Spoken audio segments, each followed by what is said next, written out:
All right, I'm gonna explain my findings with making knots with this like random rope string thing, um, because I think it's interesting. So one thing I've learned about making knots is it's actually kind of hard to just like randomly spiral things and then make knots. Like when you pull like this, there's no knots, right? You can like basically do whatever you want, and typically like you pull it and there's no knots. Um, However, best way to make knots with such a short length of string is to do this thing where the critical thing is that you're lifting up a loop on top of some already existing um, length of string. So here we go. I'm making this long length of string, which can easily be, it's kind of heavy, and so it can be lifted above while it stays below. Okay, so maybe that makes a knot. Yeah, it's pretty good knot. Well, actually, probably take me a second to undo it here.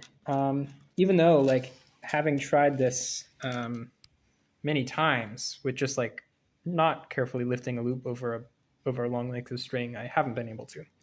And so then the question is, why would multiple loops make it worse and make there be more knots? And I think the answer is, although this won't make a knot, like I said, it's kind of actually hard to produce knots. I think the answer is that like there's just more a chance of loops lifting over lengths of string.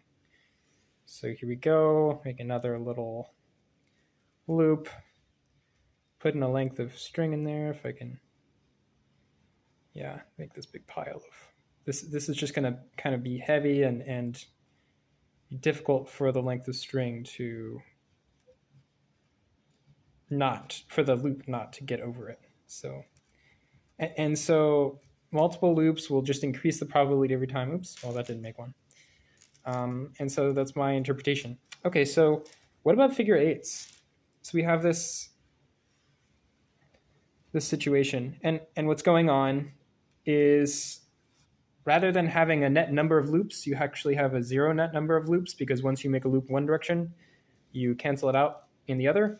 And so any loop that would have otherwise captured a length of string, will undo itself before it can actually capture it. And that's why figure eights are better for not making knots.